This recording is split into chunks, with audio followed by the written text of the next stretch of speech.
A segunda condição, lógico, e aí vale tanto para o belting quanto para o drive. Qual é a segunda condição? Tá com a musculatura ela adequada, ter o tônus necessário para você conseguir realizar a manobra. Ali, que nem o Matheus estava falando ali, né? O meu defeito é curtir Slipknot e tentar imitar, né? Isso não é um defeito, desde que você imite já tendo os pré-requisitos para isso. Então, um deles, um bom domínio do apoio diafragmático, e aí, lógico, você tem que treinar a tua musculatura para ter o tônus para fazer o que você quer. Eu acho que isso no belting isso é mais visível ainda. Se tem alguma estrutura, principalmente a que a gente chama de intrínseca, realmente dentro da prega, da laringe, não da prega vocal. A prega vocal é uma das estruturas intrínsecas. Então, você tem as estruturas ali que elas vão se articular entre si e tudo mais, e se tem alguma que ela ainda não tem a força adequada para conseguir reproduzir, às vezes, a estética que você quer, sabe? Fazer você acionar o recurso que você quer, então a gente começa a entrar no que a gente chama de criar compensações. E aí o que acontece? Tem outros músculos que vão fazer mais esforços que deveriam tentando compensar aquele fraco, e aí isso também ajuda o cara a se machucar. Eu vou dar um próprio exemplo. O Brian Johnson do AC/DC. Eu acho que quem é fã do AC/DC percebe assim o que era a voz dele nos primeiros discos, e aí, a partir dos anos 80, como essa voz dele foi mudando, parece que ela foi ficando cada vez mais apertada, mais pra dentro, sabe? Ao ponto, teve uma época que ele quase abandonou a carreira. Foi uma época que ele estava justamente fazendo... Ele alegou problemas de saúde, mas eu sempre penso assim, os caras, eles às vezes alegam algumas coisas e tudo mais, porque os caras estão frustrados. E quando os caras são mais ou menos humildes, eles vão buscar o quê? Reabilitação vocal. Eles vão buscar recondicionamento vocal. Então parece que ele voltou melhor depois de um tempo. Tanto que ele está de volta no AC/DC. Mas a gente percebe que tem uma mudança muito grande de quando ele gravou Back in Black, que era uma coisa mais cheia, um negócio mais... Back in Black! I hit a sack! Ah! Tinha uma coisa...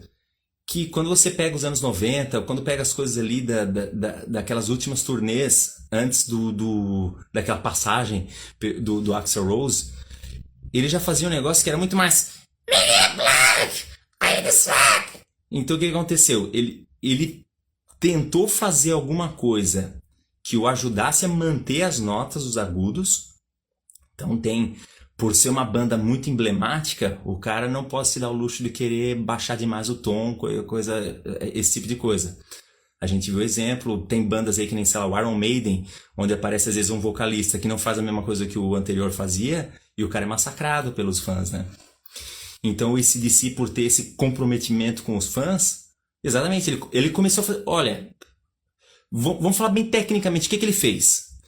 Ele mudou para o que... Tecnicamente, hoje em dia, cientificamente, o pessoal está chamando de M2, que é o que a gente chama, é o mecanismo que se usa ou para o falsete ou para a voz e cabeça.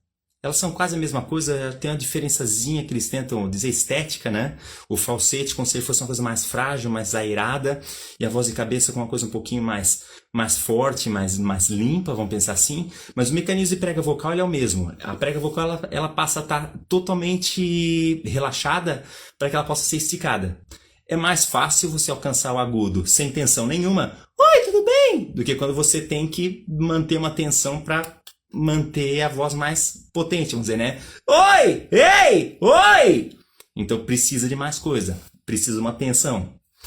Então, para fazer um yeah! Yeah! É preciso uma tensão que aqui yeah! Yeah! Já não tem.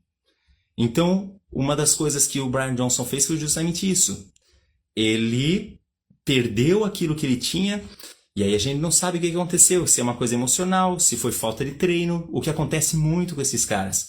Depois que eles ficam às vezes muito ricos e tudo mais, às vezes eles tiram umas férias muito longas, o cara não pratica mais, e aí o que acontece? Essa musculatura ela meio que atrofia. E aí quando o cara tenta fazer de novo, ele não consegue fazer do mesmo jeito. Mas ele tem que chegar no mesmo tom, ele tem que ter um drive, ele tem que ter uma coisa ali que chama tensão, violenta. E aí, Greg, beleza? Ele tem que ter uma coisa assim.